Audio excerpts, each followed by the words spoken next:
अस्सलाम वालेकुम and welcome to ज़रा हटके। आज यौम दिफा है, पूरे पाकिस्तान में मनाया जा रहा है और हर साल इसी रोज़ हम 1965 की जंग के शुहदा को खराज अकीदत पेश करते हैं। लेकिन हमें ये भी याद रखना चाहिए कि कुछ जंगें ऐसी होती हैं जो हथियारों से नहीं लड़ी जाती, जो बंदूकों से नहीं लड़ी जाती। कुछ जंगें ऐसी हैं जो पाकिस्तान के लिए जीतना बहुत अहम भी हैं, जो सिर्फ़ किताब और कलम से लड़ी जाती हैं। इसी हफ्ते मंडे के रोज़ हमने एक स्पेशल शो किया था पाकिस्तान के एक फुटपाथ स्कूल में, कराची में ये लोकेटेड है। ओशन वेलफेयर ऑर्गेनाइजेशन इनको चलाती हैं, अब्दुल्ला शाह गाजी के नीचे। यहाँ पर रोड पर जो स्ट्रीट चिल्ड्रन हैं वहाँ उन्हें मुफ्त तालीम मिलती है और उनका ख्याल भी रखा जाता है, खाना भी मिलता है, यूनिफॉर्म्स भी मिलते हैं। और उसी रोज़ बहुत इंटरेस्टिंग कैरेक्टर्स हमें वहाँ मिले, बहुत इंटरेस्टिंग बच्चे भी मिले। एक बच्चा था जिसका नाम था ग़ुलाम मुस्तफ़ा, जिसके साथ वसतुल्लाह खान साहब आपने बात की थी। तो इससे पहले कि हम मज़ीद आपको बताएं कि आज क्या हुआ है ग़ुलाम मुस्तफ़ा के साथ, पहले मैं चाहूँगा कि आप वो क्लिप ग़ुलाम मुस्तफ़ा का एक दफ़ा दोबारा सुन लें। डिस्टर्ब कर रहा हूँ, मैं आपको परेशान कर रहा हूँ, तो मुझे बताइए क्या करके आ रहे हैं इस वक्त? आप पेंसिल क्यों घुमा रहे हैं? काम कर रहे हैं। तो आप रहते कहाँ हैं? रोड पे। हैं? रोड पे। रोड पे कहाँ? उधर पुलबाटी पे। अच्छा। और अम्मी भी रोड पे सोती है, मैं भी रोड पे सोता हूँ, अबू भी।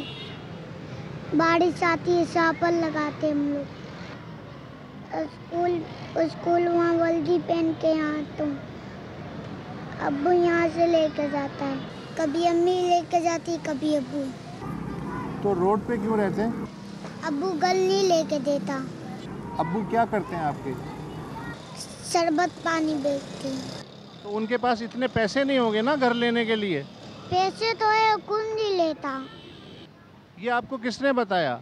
अम्मी ने। अच्छा, तो अब्बू से आपने बात की? अब्बू क्या कहते हैं? अब्बू बोलता नहीं कर लेना। बेटे उनके पास पैसे नहीं होंगे ना इतने? बहुत है, कमाता रोज है। कितने पैसे होंगे? बहुत पैसे उसके पास। 1000 रुपए, 10,000 कितने होंगे उनके पास? 10,000 है, 5,000 है, मगर वो गल नहीं लेने। तो आपको पता है घर कितने में आता है? कोई 400 का आता है, कोई 1000 का आता है। तो स्कूल के बाद क्या करते हैं आप? स्कूल पे बात वहाँ जाके वर्दी बदली करता हूँ। और फिर क्या करते हैं? खेलता हूँ, फिर उधर सो जाता हूँ थोड़े घंटा। तो आपका अपना बिस्तर है, चादर तकिया? तो सर्दी में क्या करते हैं आप? सर्दी पे 1-2 कंबल है हम लोग के पास। और खाना कहाँ से खाते हैं?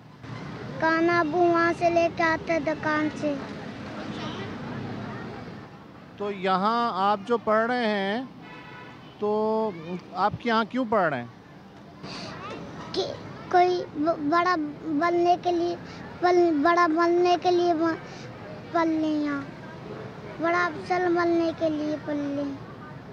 तो बड़ा अफसर बन के क्या होगा? डिप्टी करूँगा, फौज भी जाऊँगा। कितने बहन भाई हैं? भाई 2 है मेरे। दूध पीता है।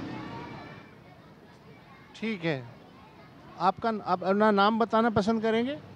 ग़ुलाम मुस्तफ़ा है मेरा नाम। आप देख रहे हैं ग़ुलाम मुस्तफ़ा कितनी संजीदगी से झुंझलाहट भी है, गुस्सा भी है।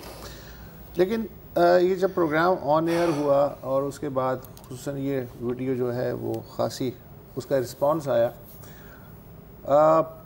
ग़ुलाम मुस्तफ़ा के लिए भी कुछ बेहतरी की हमें इत्तलात मिलनी शुरू हुई। वो बेहतरी की इत्तलात क्या थी, उन्हें घर मिल रहा है या नहीं मिल रहा है, इस बारे में ये जो ओशन वेलफेयर ऑर्गेनाइजेशन की करता धरता हैं सैयदा अनफास अली ज़ैदी, इनसे ही पूछते हैं कि क्या ख़बर है इस बच्चे के बारे में। जी अनफा साहब। अस्सलाम वालेकुम। वालेकुम अस्सलाम। जी फरमाइए। बल्कि मैं आपको गुड न्यूज़ देती हूँ कि आज सुबह में सो के थी तो मुझे फ़ोन आया लेफ्टिनेंट कर्नल तौफीक उमर का कि डीजी रेंजर्स ने आपका प्रोग्राम देखा और उसमें मुस्तफ़ा का जो रिपोर्ट थी वो उन्होंने देखी और उसके बाद उन्होंने उनसे कहा कि हमसे कांटेक्ट करें और हमें बताएं कि मुस्तफ़ा को वो जो है रेंजर्स अपने स्कूल में एडमिशन भी देना चाहती हैं और उनके पास जो घर नहीं है उन्हें घर प्रोवाइड करेंगे और उसके फादर के पास नौकरी नहीं थी तो उनको नौकरी भी प्रोवाइड की जाएगी और आज ही ये सब कुछ कंप्लीट किया जाएगा। तो थोड़ी देर तो मैं समझी शायद नींद सोती हूँ तो मेरी समझ में नहीं आया कोई मजाक कर रहा है, लेकिन थोड़ी देर बाद फिर उनका फ़ोन आया तो फिर मुझे लगा कि नहीं ठीक है, क्योंकि अक्सर लोग हमारे साथ ये सब करते हैं। तो बहुत ज़्यादा मुझे खुशी हुई और बहुत ज़्यादा मैं शुक्रिया अदा करती हूँ डीजी रेंजर्स का, इसलिए कि बहुत ज़्यादा हमारी हौसला अफजाई हुई है और स्पेशली डॉन न्यूज़ का कि उन्होंने इतना टाइम दिया और इतनी अच्छी तरह सारा कवर किया। इससे पहले हमें कभी ऐसा कोई रिस्पांस नहीं आया और हम बहुत ही परेशान रहते थे और ये बच्चे का केस तो बहुत ज़्यादा था क्योंकि 2 साल से मेरे पास है तो ज़ाहिर है इसके फादर की वजह से बहुत प्रॉब्लम्स थे, तो हम हर वक्त टेंशन में रहते थे कि कहीं ये किडनैप ना हो जाए, कहीं इसका फादर का था कि सेल ना कर दे। तो इस बच्चे का तो हम सब टेंशन में थे, हम इतने खुश हैं और इतना जैसे टेंशन लगता है सर से उतर गई है। बाकी उन्होंने हमें बहुत ज़्यादा यकीन दहानी कराई है कि वो हमें बहुत ज़्यादा सपोर्ट करेंगे और हमारे इस अच्छे कॉज में हमारा साथ देंगे और पूरी दुनिया से सब लोग हमें फ़ोन कर रहे हैं और सबने बहुत तारीफ़ की है और हमें कहा है कि वो हमें सपोर्ट करेंगे। तो आप तीनों का मैं स्पेशली बहुत ज़्यादा शुक्रिया अदा करती हूँ कि आप लोगों ने हमें बहुत ज़्यादा हौसला दिया है और डीजी रेंजर्स जो हैं मोहम्मद सईद साहब, उनका हम बहुत शुक्रिया अदा करते हैं कि उन्होंने हमें अप्रिशिएट किया और हमारे इस गुड कॉज में हमारा साथ दिया। जी अनफस, ये बताइए कि गुलाम मुस्तफ़ा का तो अच्छी बात है मसला हल हो जाए और अल्लाह करे जैसे उसने अपने अज़्म का इजहार किया है वो पढ़ के और एक बड़ा अफसर भी बने। आपके प्रोजेक्ट्स के बारे में मुझे कुछ मालूमात हैं कि बाहर से जैसे आपने कहा लोगों ने फ़ोन किया, हमें भी फ़ोन किए, तो कोई एक्सपेंशन के लिए लोगों ने ऑफ़र की कि मज़ीद, क्योंकि आपका एक और फुटपाथ स्कूल भी दूसरा चल रहा है ख़याबान बदर के ऊपर भी और जगह भी आपके प्लान हैं सिंध में, तो उसके बारे में थोड़ा सा बताइएगा। मेरे पास 4 स्कूल मेरे इस वक्त कराची में चल रहे हैं, 4 ही स्कूल मेरे सिंध में, लेकिन 3 मेरे इस वक्त जो हैं वो एक्टिव हैं और एक फ़ंड की वजह से हमने रोका हुआ है। तो हमें वहाँ बहुत ज़्यादा ज़रूरत है क्योंकि तकरीबन 2000 बच्चे हैं, उनके समझे पूरी फैमिलीज़ हैं, तो उनको अकेले हम लोग नहीं कर सकते उनके लिए और सड़क से हमें कोई फंड मिलते नहीं। तो मेरी सबसे गुजारिश है कि जिस तरह एक कदम बढ़ाया है डीजी रेंजर्स ने और एक बच्चा नहीं है, समझे ये पूरी नस्ल है और हम सबके लिए और जो जितने भी मेरे बहन भाई हैं पाकिस्तान में, पाकिस्तान से बाहर हैं, उनके लिए एक बहुत अच्छी चीज़ है कि कम से कम अगर एक बच्चे को भी आप सपोर्ट कर लेते हैं, एक बच्चे को भी अगर आप सपोर्ट करते हैं तो ये एक एक करके सारे बच्चों का मसला हल हो जाएगा और कोई वजह नहीं है कि पाकिस्तान के हर बच्चे को हम एक जो है स्टैंडर्ड एजुकेशन दे सकें और एक अच्छा मेयार ज़िंदगी दे सकें।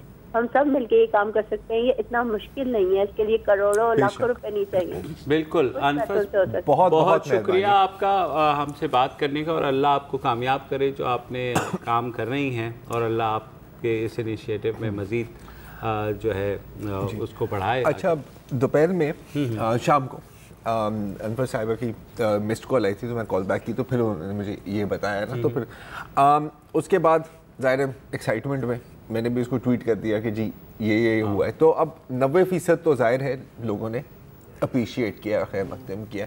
तो कुछ लोग ज़ाहिर है बीच में कहते हैं कि जी ये आखिरकार रेंजर्स का तो जॉब नहीं था और ये मुझे तो पब्लिसिटी स्टंट लग रहा है and so on and so fourth. लेकिन फिर डिटेल्स के लिए मेरा ख्याल है आपने तो ये भी ज़रा बता दें कि जब आपने कॉल की थी डिटेल्स के लिए रेंजर्स को तो क्या जवाब दिया था? मुझे ये कहा था कि मेंशन ना कीजिएगा कि ये जो है हम लोगों ने एक इनिशिएटिव दिया है क्योंकि हम नहीं चाहते कि इस चीज़ की कोई ऐसी पब्लिसिटी हो।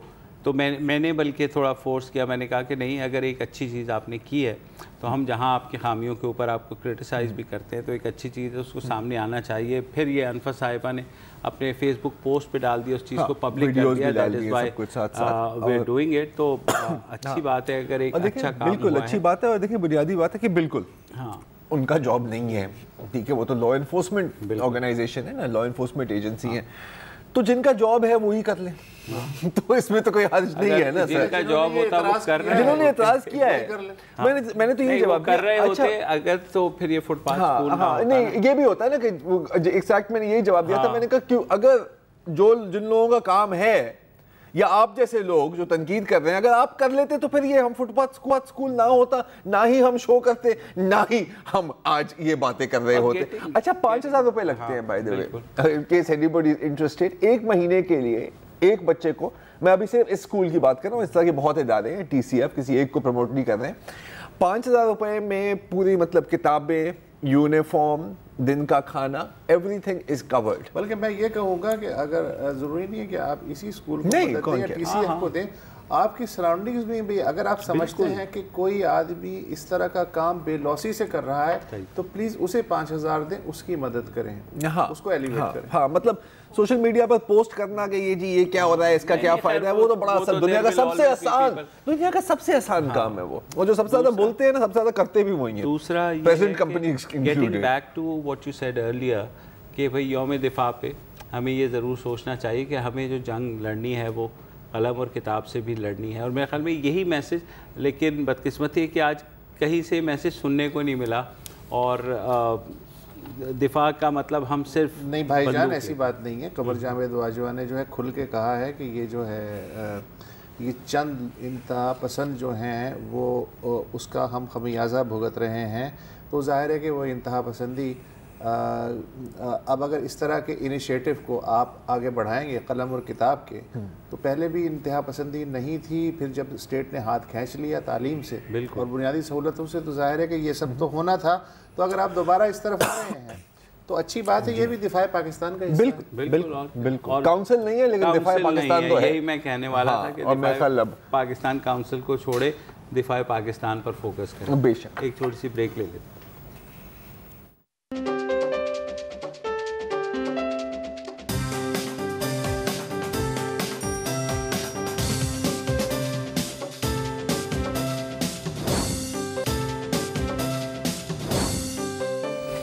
बर्मा की रियासत रखाइन में जो कुछ रोहिंग्या मुसलमानों के साथ हो रहा है गुज़िश्ता चंद रोज़ से, वो मौजूद बहस है बैनुल-अक़वामी मीडिया में। हेडलाइंस सारी वही हैं, एक ही ख़बर है जिस पर सारे फोकस किए हुए हैं। 25 ताज़ा तरीन जो ये अभी शुरू हुआ है वो 25 अगस्त को हुआ था। उसके बाद वहाँ पर ये कहा जा रहा है कि बर्मा की जो रियासती मशीनरी है बुरी तरीके से कुचल रही है रखाइन रोहिंग्या मुसलमानों को, और वहाँ से बड़ी तादाद में नकल मकानी हुई है। तकरीबन 1.25 लाख लोग जो हैं वो बांग्लादेश क्रॉस किए हैं इन हालिया चंद रोज़ में। बहुत बातें हो रही थी कि बर्मा की जो रहनुमा है आंग सान सू ची, वो इस पर क्यों खामोश हैं। नोबल इनाम उनको मिला हुआ है, पीस प्राइज़, लेकिन बहुत से लोगों ने उस पर भी तनकीद की है। बैनुल-अक़वामी मीडिया में ख़ासी तनकीद हुई है। गार्डियन ने ये कहा है कि उनसे नोबल इनाम वापस ले लेना चाहिए। उन्होंने कहा कि वो कम अज़ कम जो अक़वाम मुत्तहिदा की रिपोर्ट आई है उसी की तरफ देख लेती हैं, बजाय इसके कि आज जो जिस तरह से उन्होंने डिसमिस करने की कोशिश की है सारी सूरत हाल को। उन्होंने अपनी एक फ़ेसबुक पोस्ट पे उनके तर्जुमान ने ये कहा है कि ये जो कुछ हो रहा है रखाइन में वो बहुत ज़्यादा गलत इत्तलात के बायस हो रहा है, और उनके कहने का मतलब ये है कि पिक्चर जो है वो नहीं है जो दुनिया भर को दिखाई जा रही है। लेकिन बर्मा की जो हुकूमत है, जो ज़ाहिर है जनता वहाँ पर जो मिलिट्री जनता है बहुत ज़्यादा पावरफुल भी है, वो बैनुल-अक़वामी मीडिया को भी नहीं जाने दे रही। अक़वाम मुत्तहिदा ने भी वहाँ अपने ऑपरेशन सस्पेंड किए। और आंग सान सू ची का जो है ताज़ा तरीन बयान जो कि बहुत अरसे बाद आया है, उसमें जो बुनियाद बनाया गया है वो तुर्क नायब वज़ीर मोहम्मद सेमिक, बिल्कुल कोई 3 दिन पहले उनका एक ट्वीट आया था और उसके साथ 3 तस्वीर अटैच थीं और लोगों ने लाइक करना शुरू किया, लेकिन 3 दिन बाद उन्होंने वो ट्वीट वापस ले लिया था। उसमें 3 तस्वीरें थीं। एक तस्वीर थी मई 2008 का समुद्री तूफ़ान था नरगिस, उसकी। एक थी 2003 का कोई वाक़या था इंडोनेशिया का, उसकी। और एक तस्वीर थी 1994 में जो रवांडा की नस्ल कुशी हुई उसकी तस्वीर थी। इसके अलावा भी मुक्ति बहानी की जो 1971 की तस्वीर हैं कि जी वो घास में लेटे हुए हैं और उनके हाथ में बंदूकें हैं और वो फायर कर रहे हैं, वो भी यार लोगों ने जो है छापी।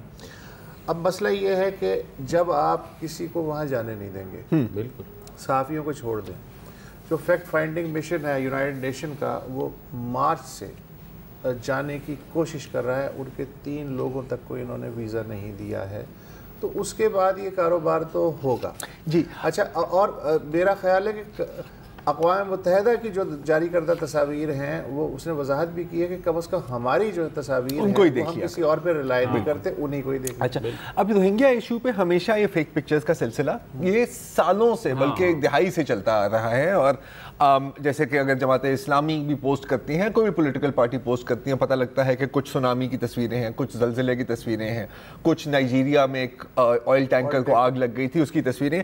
This is common. अब जो एक नया जो सिलसिला शुरू हुआ है वो है anti Rohingya propaganda social media पर। और मैंने काफ़ी इसके एनालाइज किया है, कम से कम ट्विटर की बुनियाद तक, कि ओवरनाइट हज़ारों की तादाद में बर्मीज नेम के अकाउंट्स बने हुए हैं और वो क्या पोस्ट कर रहे होते हैं, एक मंदिर है, बुद्धिस्ट टेंपल है, वो तबाह हुई है।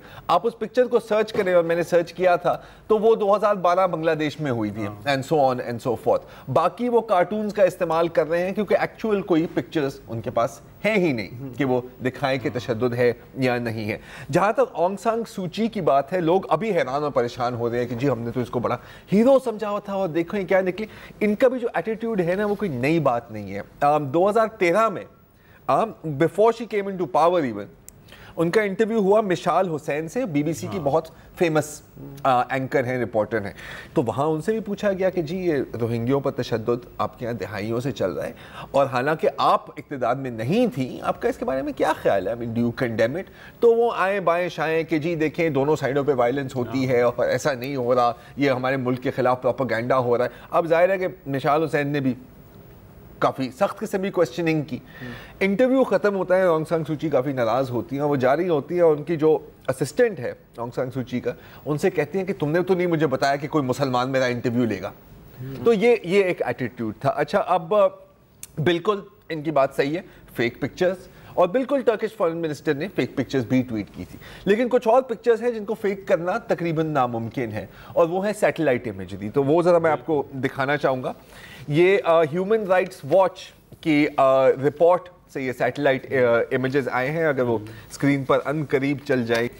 और इसमें एक गांव है चियनकार ली, उसकी तस्वीरें दी हैं और वहाँ पर क्लियरली विजिबल है, ये लाल स्क्वायर्स में उसका पिक्चर नजर आ रही होगी। 700 बिल्डिंग्स को तबाह किया गया है, 99% आग लगाई गई है। जो सैटेलाइट इमेजरी है जी पूरी एक रेड उन्होंने वहां पर है और वो पूरे इर्द गिर्द भी उसके आग है और वो बिल्डिंग्स तबाह की गई। 99% जो वो गांव है वो अब तबाह हो गया है। अच्छा, अब ये हुआ कैसे कि पहले ये ARSA इनकी जो मिलिटेंट विंग है अरकान सैल्वेशन आर्मी, उन्होंने अटैक किया था। अच्छा, जहां तक ये सॉरी मैं उस पर भी आते हैं अभी, जहां तक ये सैटेलाइट इमेजरी की बात है, बर्मीज फौज का कहना है कि जी नहीं, ये उन्होंने खुद आग लगाई है और फिर वो खुद अपने बच्चों को वहां छोड़कर खुद ही चले गए, ना कोई कपड़े ना कोई खाने, और वो वहां से निकल गए हैं। अच्छा, इंटरेस्टिंग जो एनालिसिस किया है ह्यूमन राइट्स वॉच ने, एक आखिरी चीज मैं बता दूं आपको, ये जो सैटेलाइट इमेजेस इस पे मैं ऐड करना चाहता हूं कि अक्टूबर 2016 में भी जो फसाद हुआ था उस पे मैं बाद में तफसील बताऊंगा। 20 किलोमीटर की पट्टी में जितने भी देहात थे उन सबको आग लगा दी गई। ये जो रिफ्यूजीज हैं कहते हैं कि ये बर्मी पुलिस और फौज और जो बुद्धिस्ट हैं वो हैं, वो 20 किलोमीटर थे। इस दफ़ा 25 अगस्त से लेके 30 अगस्त तक 100 किलोमीटर की पट्टी में जितने भी गांव थे उनको आग लगा दी गई। कंफर्म जो रिपोर्ट है कि 1500 के करीब हट्स, मकानात या कोई जो बिल्डिंगें हैं वो बिल्कुल राख हो चुकी हैं, और इसको तो आप डिनाई नहीं कर सकते। नहीं, इसको भी आप डिनाई नहीं कर सकते। और एक बड़ी इंटरेस्टिंग पॉइंट है ह्यूमन राइट्स वॉच की रिपोर्ट में कि बर्मीज हुकाम कह रहे हैं कि ये गाँव वालों ने खुद आग लगाई है।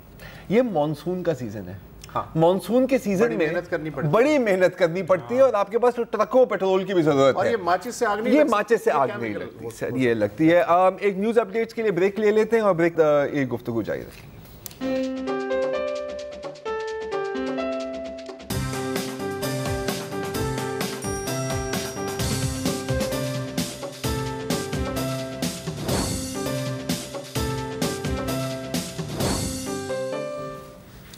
Welcome back. बात हो रही है रोहिंग्यास की। वैसे तो रोहिंग्यास जिन्हें कहा जाता है वो 19वीं सदी से ही बर्मा के इस इलाके में आबाद हैं। अंग्रेज़ उन्हें काश्तकारी के लिए लेके गए थे। 1971 की जब जंग हुई तो बहुत सारे बंगाली, हिंदू भी और मुसलमान भी, वो भागे। 1 करोड़ के करीब बताया जाता है कि उन्होंने हिंदुस्तान में पनाह ली और कई लाख जो हैं वो सरहद पार करके बर्मा चले गए। इनफैक्ट दरियाए नाफ पार करके बर्मा चले गए। बांग्लादेश बन गया।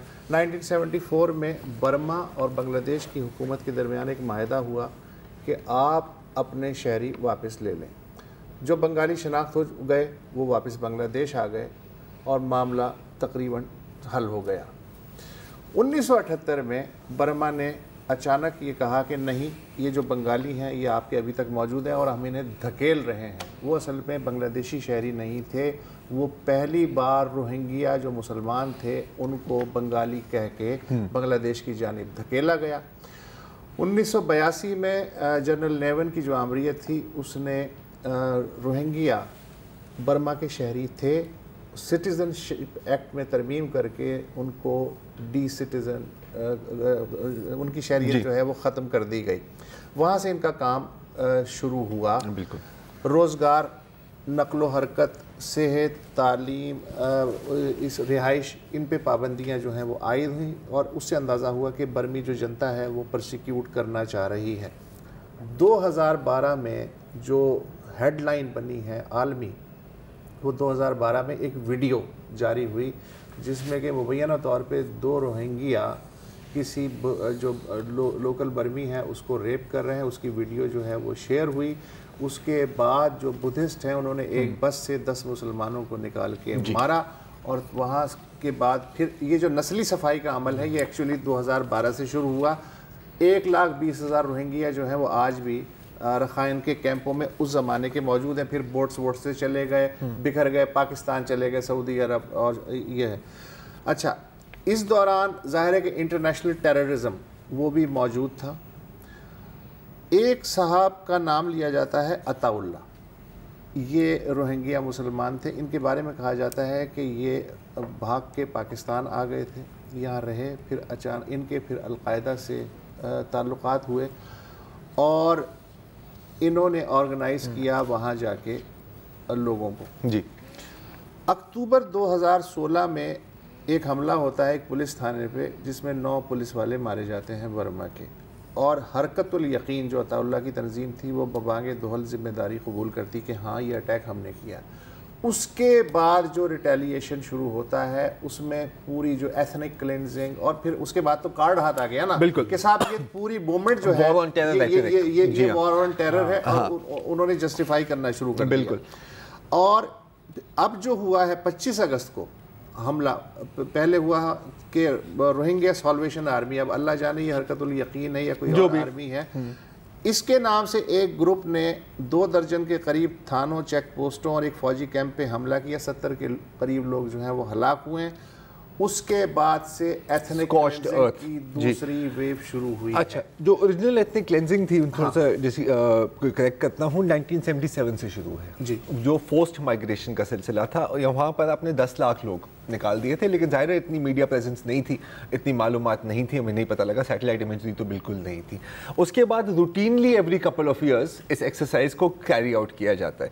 अब इसमें 2-3 फैक्टर्स हैं, ठीक है। अब बिल्कुल अब तो हमारे पास ये रखीन लिबरेशन आर्मी भी आ गई है, ये भी आ गए हैं। अच्छा, दुनिया उस वक्त नोटिस करेगी जब, और ऐसा होगा कि दाइश और अलकायदा के रिक्रूटर्स वहाँ पर पहुँचेंगे और ये जो तशद्दुद जिन लोगों ने सफ़र किया है इनको रिक्रूट करने लग जाएंगे और फिर ये कहेंगे कि जी देखें, हमने तो शुरू से कह रहे थे कि दहशतगर्द है। मोदी साहब ने भी यही बात किया कि जी हमारे मुल्क में भी इंतहा पसंदी बहुत हो गई है और हम मिलकर इस बला से लड़ेंगे। जब आप किसी को भी दीवार यही मैं कह रहा हूँ ना, खास नस्ली ग्रोह को, तो काले चोर से भी मदद आएगी तो वो लेगा। एग्जैक्टली और फिर उनकी जस्टिफिकेशन बन जाती है। अच्छा, अब थोड़ी सी ना, ये हम तो रोहिंग्यों की बात कर रहे हैं, हम भूल जाते हैं कि बर्मीज रियासत का जो तरीका कार है अक़लियतों के साथ, एथनिक माइनॉरिटीज़ के साथ, सबके साथ एक ही रहा है। मेजॉरिटी जो पॉपुलेशन है ऑंग सान सू की भी जो एथनिक ग्रुप है वो है बमार या बुरमान, 82-83% ये हैं। फिर शान आते हैं, कारन आते हैं, करेनी आते हैं, चीन आते हैं, रोहिंग्या आते हैं। आप हर एक ग्रुप की हिस्ट्री निकाल लें तो आपको लगेगा कि जो रोहिंग्यों के साथ किया गया है उनके साथ भी यही किया गया है। कारेंज और शान के साथ क्या किया गया था, क्योंकि गांव में जाते थे, गांव को घेरते थे, आग लगाते थे, औरतों को रेप करते थे और बंदों को मैसेकर करके वहाँ ही जला देते थे। फिर जलाने के बाद गांव के इर्द गिर्द लैंड माइन्स बिछा देते थे कि आप वापस ना आ सकें। यहाँ पर भी यही हो रहा है। आपने बात की थी ना कि 1982 में इनकी कैंसिल कर दी थी सिटीजनशिप।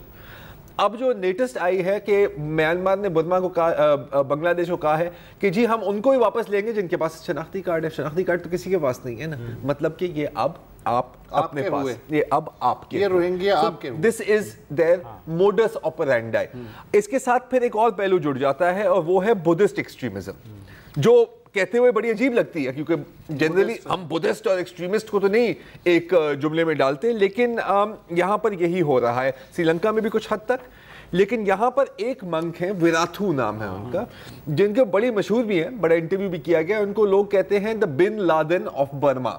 टाइम मैगजीन के कवर पर भी आए हैं, टेलीग्राफ ने भी इंटरव्यू किया है।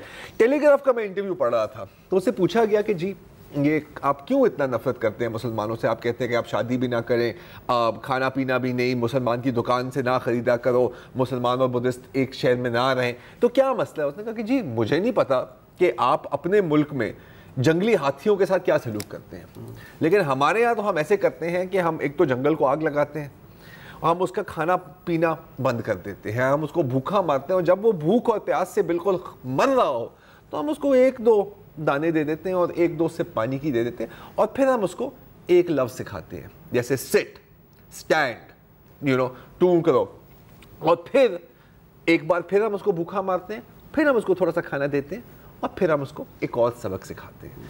तो बेसिकली वही फॉर्मूला यहाँ पर अप्लाई हो रहा है।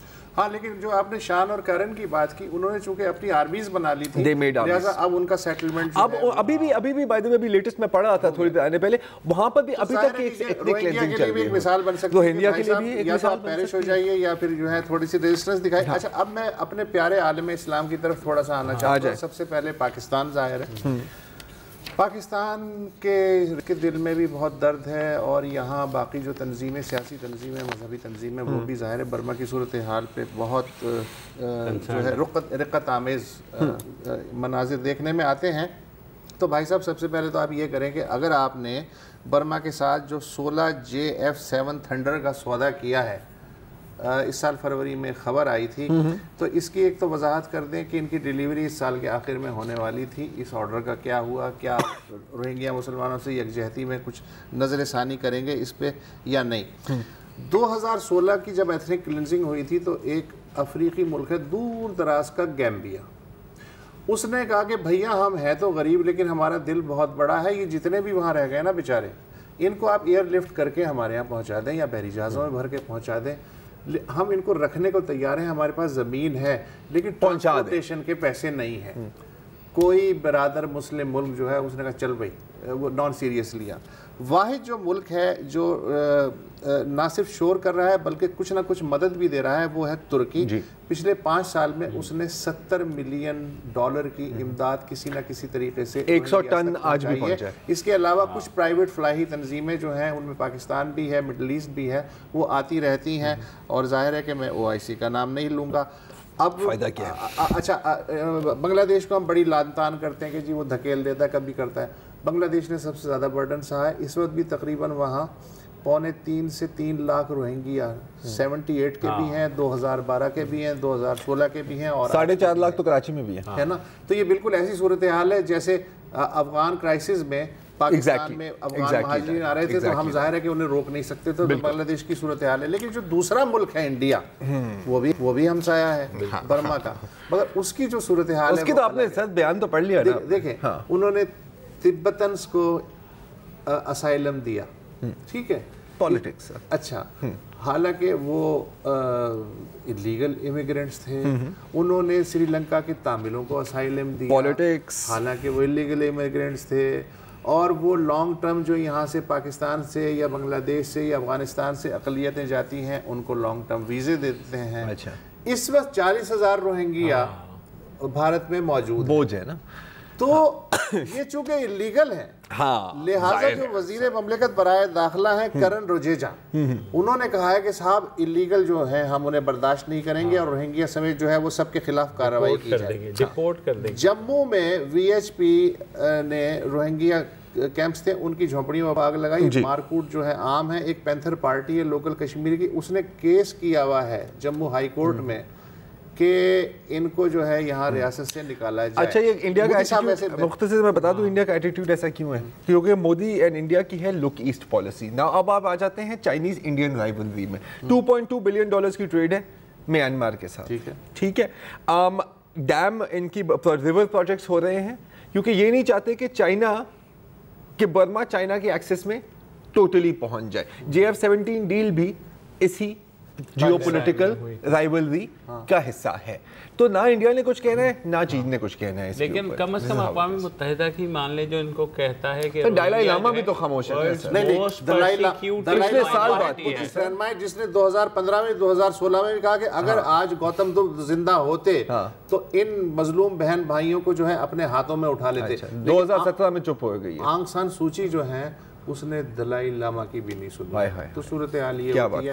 बहरहाल कहने को तो बहुत कुछ है और ज़ाहिर है रोहिंग्या क्राइसिस आज शाम रात को तो ख़त्म नहीं हो रहा है, जल्द ही इसके मज़ीद जो पहलू हैं उन पे भी रोशनी डालेंगे। एक ब्रेक ले लीजिए।